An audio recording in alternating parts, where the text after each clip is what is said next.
Hey everybody, Ricky isn't going to be here today.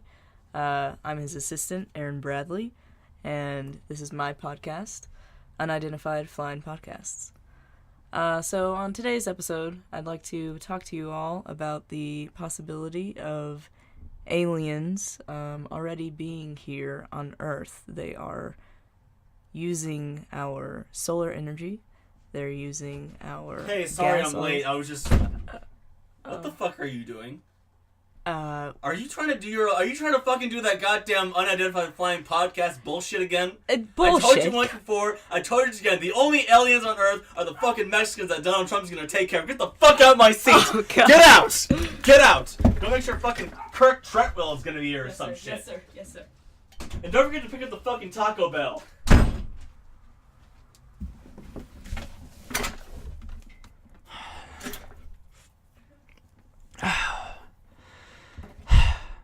Welcome to the podcast, everyone. Tenacious Time Podcast. It's Tenacious Time Podcast. Oh, grab your friends if you have any and come and have a great time with your host, Ricky Tenacious. Hello, hi, how are you? Welcome to another edition of the Tenacious Time Podcast. Please disregard the previous comments you just heard. Those do not reflect the views of myself or the Tenacious Time Podcast, or I assure you I'm not a Donald Trump supporter or anything like that. I mean, that was just a hoax, just, my assistant Janet, playing a prank. It was just nothing but a prank, everyone, okay? It was not real, alright? It's not real, alright? I'm voting for Hillary. Yeah. Kinda. Anyway, so as you guys saw before, obviously this podcast is a little bit late. Usually I do my podcast at 3 p.m. on Mondays.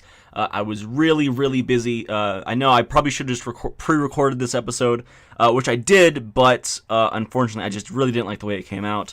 And so I just decided to postpone it till now, and so that's why this podcast is going up a little later than usual today. But nevertheless, hello, welcome all who's joining me this evening. On today's episode, we have a very special treat for you. My guest is going to be Kirk Trentwell. He is a millionaire extraordinaire here in Las Vegas, Nevada. He's lived here for about 15 years. He's a pretty wealthy guy, still relatively young, in his late 30s. I met him at a convention I attended this week for actually not very long. It wasn't really a convention. It was more like a job fair happening at CSN. I convention, job fair, I call them the same thing. And I was there, and he was walking around, all fancy looking, and he gave me a pamphlet on how to become a millionaire. And so I thought it was really interesting, and so we set up this podcast for him to come on today. Unfortunately, he's not here quite yet. I did send for his Uber. He should be here momentarily. So in the meantime, I decided to, I made a post last night saying I wanted to do a Q&A to try to fill some time and to answer some questions that some of my viewers or fans or friends had for me. So that's what we're going to do today. So let's just go and get right into these questions. Actually, right before we get into these questions, I just have some really cool news. I recently got my driver's license, which is really awesome. That's been a long time coming. I'm really glad I finally got that all out of the way. So if you guys have any children or babies or infants you walk around with, or you don't have a car, or if you have a car even, watch out for a guy with a beard and a man bun and a fighting championship belt he carries around with him for some reason. Not because I am the champion or anything like that. The longest reigning, defending, youngest ever Big Valley Wrestling fighting champion. Represent, motherfucker. Okay, so anyway, yeah, let's get into this podcast. Or let's get into these questions, I mean. So the first question I had was from Brennan Taylor. He's a guy I attended high school with. And his question is, what's your opinion on the Marine Corps? I mean, obviously, I definitely support, our troops. I support anyone that puts their life on the line to defend our country and go out there and be away from their families. I know how hard that can be. I personally, my opinion on war is that I think I'd prefer a world without war. I do know that there are some times where our country feels the need, we have to go to war. That's the resolution. But I feel like every war we've had, it's just too many innocent people have died, too many tragic incidents have occurred. Just over what? Over possession of oil, over money, over terrorism. over all this hate in the world. So I guess the first step of preventing war would just be eliminating the hate. But I mean, if like a subtopic would be if I ever were to join the Marines, if there was like a war, like some World War II stuff, like where they needed us, then I wouldn't mind enlisting. I'm already enlisted in selective service in case that happens. So if time to call, then yeah, I would do it. But neutrally, I don't really have any interest in joining the Marine Corps. But if you're in it, then God bless you. I thank you for your time. Thank you for all you're doing for this country. I really do appreciate you guys. So keep it going if you're on there. And if I'd be surprised and actually honored if any Marines or vets are listening to my podcast. If you are, then once again, thank you for your service very much. Let's go on to the next question. We have my sister who's saying, why do you always come in my room without knocking? Well, to counter that question, why did you always come into my room without knocking? Because I'm sure you've done that to me several times, my dearest sister, Selena. So how would you think about that before you ask such questions? Next question we have is Jody Scroggins, or aka Youngboy. He asks, has anyone really been far as decided to use, even go, want to do, look more like? Well, my answer to that is like more, look, do, to want, go, even, use, to decided as far been really anyone has. Them without peers. Your farts, morning one, to explode, Dancy, Slay, Travers, Rodriguez Gill, Facebook.com. Thank you very much. Next question. We have from Emily Nicole, a dearest friend I hung out with over summer. She asked, why do we have the same size hands? What does it mean? So probably you guys don't know this, but me and her, I have pretty small hands for a guy. I've been told that several times, and I know it's true. And so you'll do it with like a lot of friends, or even like your girlfriend or your boyfriend or whoever it is you want to do it with. You'll put your guys' palms against each other, and you'll measure, see whose hands are bigger and whose are smaller. And so I did that with Emily, and we have the same size hands. So you could say I have girl hands if you want to, then go ahead. But I mean, when there comes a situation where it's going to be a bad thing to have big hands, you'll be like, oh man, I really wish I had those small hands like Ricky. And it could also mean, Illuminati. You never know. I mean, because if you do put them together and you split your hands, you put it upside down, you have a triangle. Doo-doo-doo-doo. Okay, thank you very much, Nick. Speaking of Nick, we have his next question. How often do you release silent farts around your peers without them noticing? I've kind of developed my own system.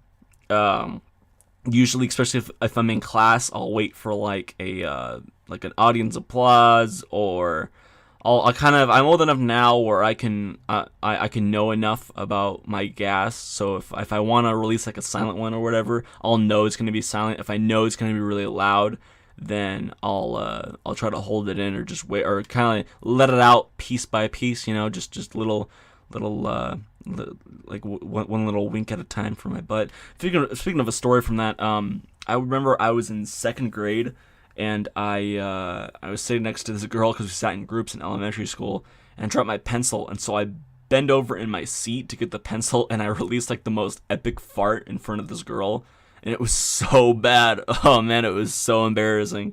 That girl did never talk to me or looked at or made like eye contact with me again after that day. Why do I do this podcast? Why do I expose such humiliation? Our next question comes from Emily Nicole once again. She asks, you wake up as George Clooney one morning. What's the first thing you do? That's an obvious one, and that is stick Stacy Keibler, because that is who he is dating. Or maybe even married. I don't know. I don't look up at George Clooney a lot. But yeah, I would definitely have sex with Stacy Keibler. She is my childhood crush. Who do we have here? We have another one from Emily. She goes, parentheses, 2x plus 3 parentheses plus 9 equals 5. Please solve the absolute value equation. Please solve the absolute value of this dick. Okay, next question comes from Kelby Klein. He is a wrestling fan from Arizona. His question is, who is your favorite opponent? I've had a lot of opponents. Fun fact, I actually have a journal where I make entries of every match I've ever had. I think I'm up to like 70 something matches in my entire career so far, so I'm almost at 80, just like a little over 20 more, and I'll have my 100th match. I really look forward to that day. But who is my favorite opponent? I guess one off the top of my head would probably be Joe Atkins, or Eli Quick as he is formerly known. Me and him have always had really back and forth, acrobatic, athletic, agile matches. All the combinations we've done. You've probably even seen it in the triple threat we had. Speaking of that triple threat, that brings me to my next name I want to bring up. David Luxker. Me and him have this unofficial, never-ending feud because we've wrestled each other, I think, like 5 or 6 times now, and every time I've beaten him. So, and I honestly don't think that's gonna change anytime soon. That proved worthy and true at one of the recent BVW shows where I competed in a triple threat. He tried to step to me, and then Joe Atkins, who I just referenced, tried to come in, and we had a triple threat. And of course, I came out on top because that's just what people do. That's what I do. I vape and I win, and I win and I vape, and that's Tenacious, baby. Before I get to my next question, I want to finish up this question here. Another notable person I want to bring up, another notable opponent, is Owen Travers. Owen has been in Vegas, I think, for about a year now. I'm pretty sure he came to Vegas around this time last year. And at first, I knew he had done some stuff with ROH, and then he ended up working a BVW show that same weekend. And so I met him there, and I think I went on a road trip with him to Utah 1 month. And that's kind of where me and him became really acquainted. And then eventually we kind of just got to talking. We actually had a lot in common, and so it kind of always became a big, like a goal for us to wrestle each other, which eventually did happen at FSW at one of their showcases, and that was a pretty competitive match. I remember it was one of my favorite matches I've ever been a part of. Unfortunately, he beat me, and then we had our second match at my birthday party, where we both jumped off my roof and totally almost destroyed each other, but luckily I came out on top with that one, and I retained my fighting championship. And then we had another match not too long ago for the fighting championship again, which of course I came out on top. So that is 2-1, Tenacious 2, Travers 1. And so yeah, I definitely would look forward to wrestling him any other time. But he's a very, very, just one hell of an opponent, just like David, just like Joe, just like a lot of guys that I've stepped in the ring with. But those three definitely are at the top of my list of my favorite opponents. So hopefully that answers your question, Kelby. So let's go on to the next question we have here. We have from Terry Nelson, my dream match. My dream match as a wrestler and as a fan of wrestling. I guess my dream match for me to have would be to be myself versus Jeff Hardy, because Jeff Hardy's a really, really big influence on why I wanted to be a wrestler. A match I want to see, man, that's a really hard one. Probably Shinsuke Nakamura versus Jace Battle. I think that would be the match of the century for Las Vegas wrestling fans. That'd be great. Next question do we have here? From Eric Paul Smith. He asks, what about vaping appeals to you? Because vaping is what I do to the ring. I actually do it legitimately in real life. I do it all the time. I did it before this podcast. I'm probably going to do it after. Interesting thing, most people who vape are usually people who are prior cigarette smokers, like heavy cigarette smokers, or they're vaping to try and stop smoking cigarettes. I will say that, early in my delinquent days, you could say, when I was curious, I've tried cigarettes before. I've tried smoking them and with my friends and try to feel cool or whatever and see what it's like. And I never really cared much for cigarettes. But what I did like was just creating smoke for some reason. Like, that was just a thing for me. And so, but I don't like cigarettes. So it wasn't like I had to get addicted or anything, but I had no problem turning away cigarettes. And I was at some gathering, and I noticed some guys would have like these big machines they hold in their hands with a tank, and they suck from it, and then they blow up big clouds of smoke. And I was like, wow, that's really awesome. Like, that's super cool. And I try it, and it was, not only did it make all this big cloud, but like it tasted good because there's flavor in all of the juices. And so that kind of stuck with me, and I was like, one day I definitely want to try my hand at vaping. No pun intended. And so my 18th birthday, when I turned 18, now I'm an adult, I decided to purchase a vape pen. I purchased a little small beginner vape pen and tried that out.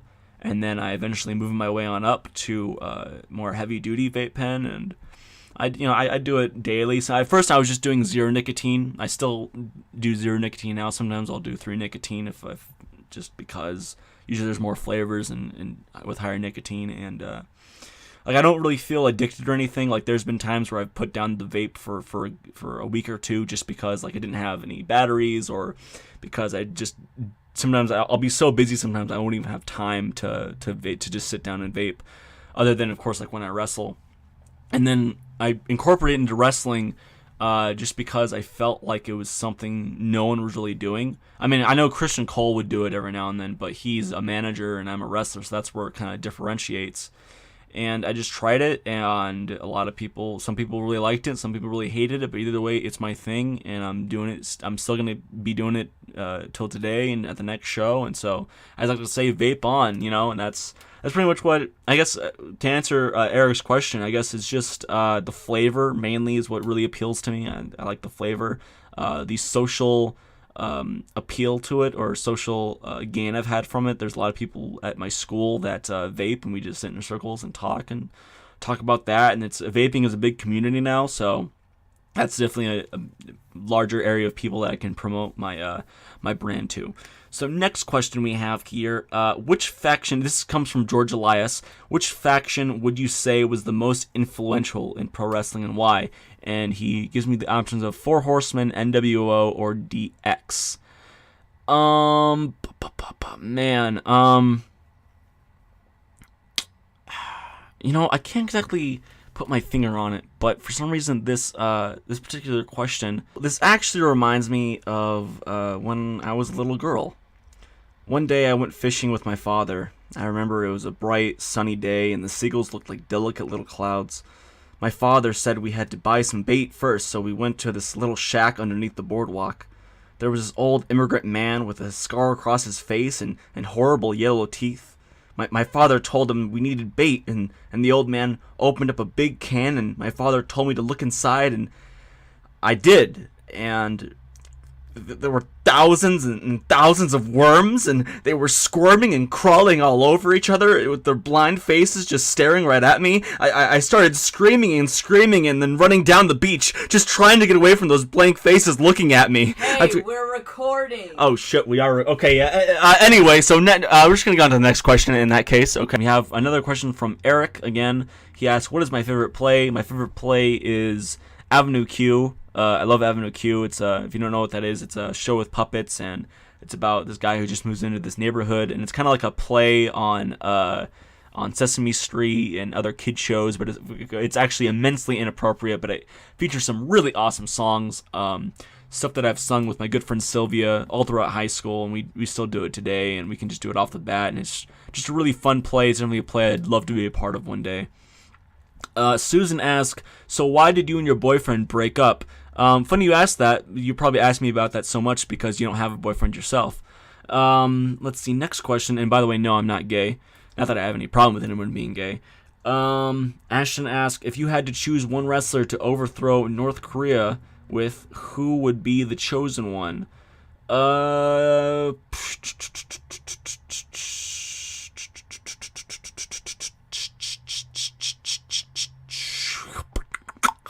Yep. All right, and that's my answer. Joe asks, what makes one tenacious? Well,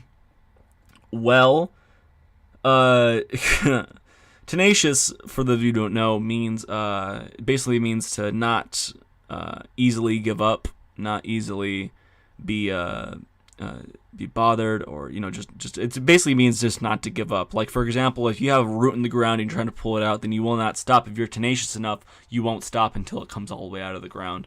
And so that kind of translates into my wrestling career, of where there's been lots of situations where people try to tell me, try to hold me back, or if I'm in a hold and I'm trying to get out of it, or if I put someone in a hold, then my tenacity will kick in, and I will do whatever I can to focus on that hold and make sure it's there.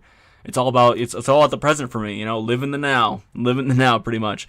But I'd say that's tenacious, because there are a lot of things I do that are tenacious, that are a contribution to me trying to win. And that's really, tenacious to me is just another word for winning, which is why it is my last name, because if you're not trying, then you're not trying to win. So that's how that goes. And then our last question from Julian Christopher Rhodes: how big is Batista's dick? Man, that is the question of the universe. I would probably say, if you were to take like one of those string cheeses you get at like a 99-cent store, and then you chop it into like 10 sections, and then you take all of the sections and then throw it into the trash, then that's what you would have. Okay, so those are all the questions we have. I'm going to go and take a quick commercial break. When we come back, Trent Kirkwell should be here quite soon. So in the meantime, enjoy this quick commercial break.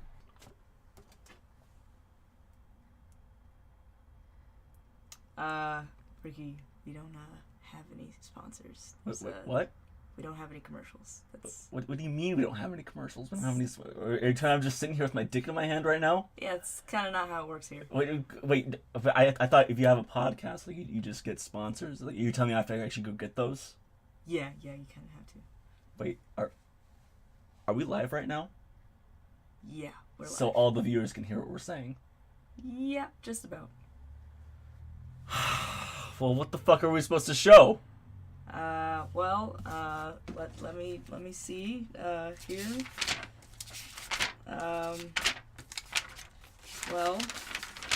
You can yes, you can show your Vaporwave promo. Do we have that queued up? Yeah, it's queued up. All right, yeah, okay, then fuck it, yeah. Okay, everyone, here's the Vaporwave promo.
Let me tell you something you already know.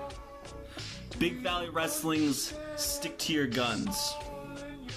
But as for me, it was more like stick to your vape.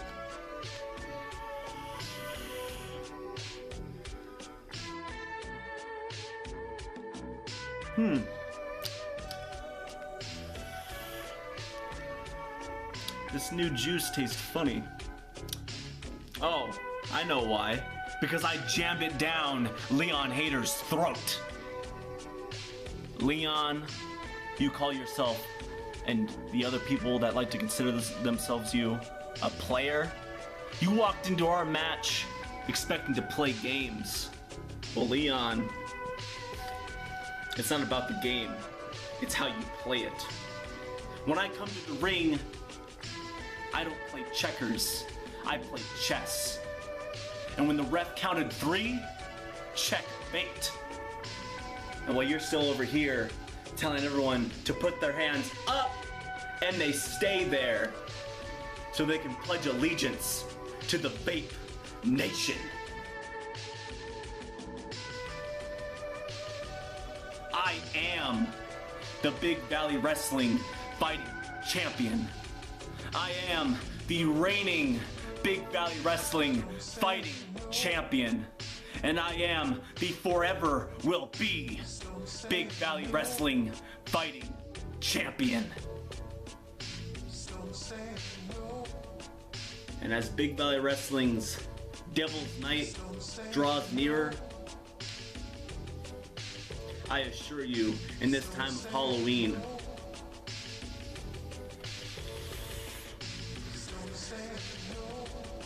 the only tricks you'll see are from my vape pen. And the only treat will be the pleasure and honor of seeing me wrestle. I am the vaporizer. I am the athletic aesthetic. And those who love me, vape on. And for those who don't, well, I simply give you the Vaporwave. Leon, or anybody who decides to step to me, you're whack. Your movesets, whack. Your gimmicks, whack. Your managers, whack. Your time frame, whack. Your gear, whack. Your merchandise, whack. Me, I'm tight as fuck.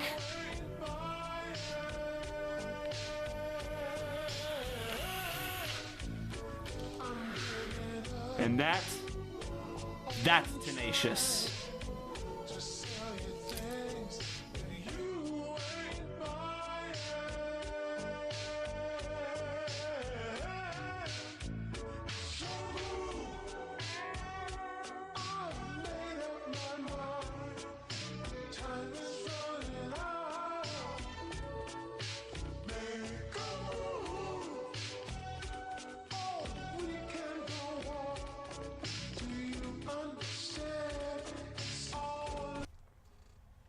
All right, ladies and gentlemen, it is now that time we've all been waiting for. I've just been informed that Trent Kirkwell is indeed in the building. He has got here. His Uber is all set. He just pulled up. So anyway, now we should be joined by Kirk Trentwell. I think I hear him coming down the hallway now. Okay, everyone, my guest at this time, Millionaire extraordinaire, the man who's going to tell us the secret about how to become a millionaire, Kirk Trentwell.